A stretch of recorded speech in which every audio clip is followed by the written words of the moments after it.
we actually do this?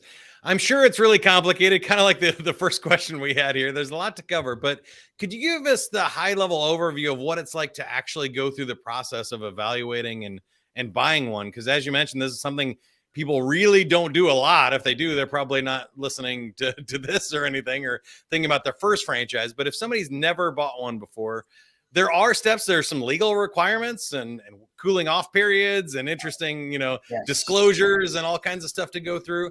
But I think beyond that, there's also some probably steps that you help with as a franchise coach that people really need to look at when they're looking at buying a franchise. Yes, and absolutely. There's a lot to cover on this, and we definitely don't have the time for all of it. But I would say, first of all, usually somebody, even myself, when I first started thinking about a franchise, I knew the concept I wanted. That was the one for me, and I don't even need to go through a process. And I ended up getting in touch with a franchise consultant with the company I work with, and I subcontract for a company called Franchoice out of Minneapolis.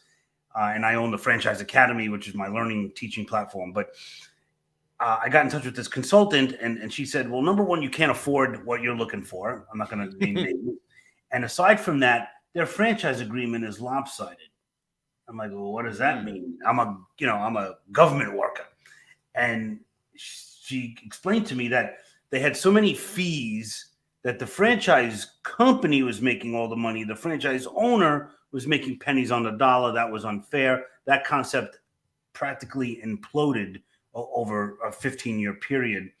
But so there's that kind of stuff. So she stopped me and said, wait a second, what are you good at? What do you enjoy to do as far as work goes?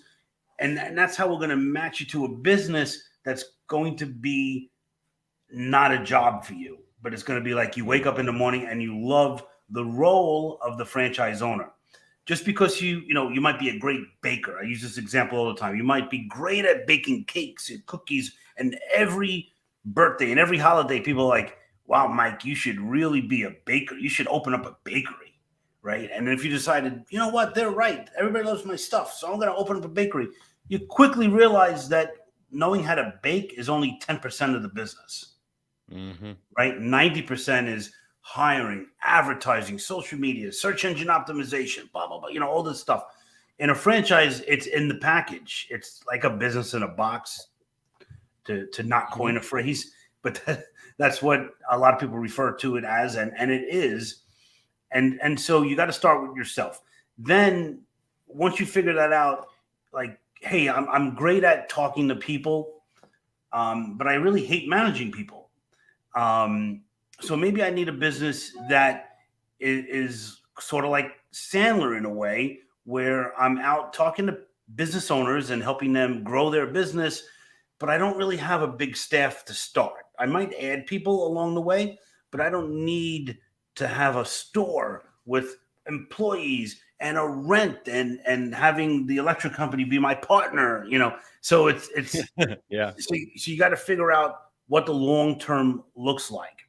And so two things that people never think about when they're starting to look at a franchise is the time commitment as the owner and the number and type of employees that you'll have. And so they affect your life directly.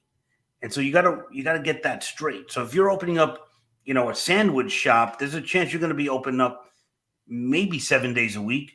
And that may not be good if you have small children and you want to be at the soccer games. So you got to think about things like that, and the staffing, where you can have,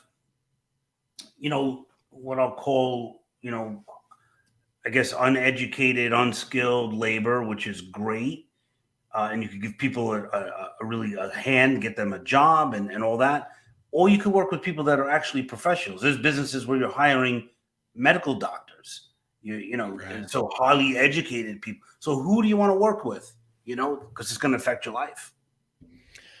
I love that. Lots of good things to think about there. How you want to spend your time, who you want to work with, and the types of things that you want to do, and the impact you want to make on the world. Great stuff there.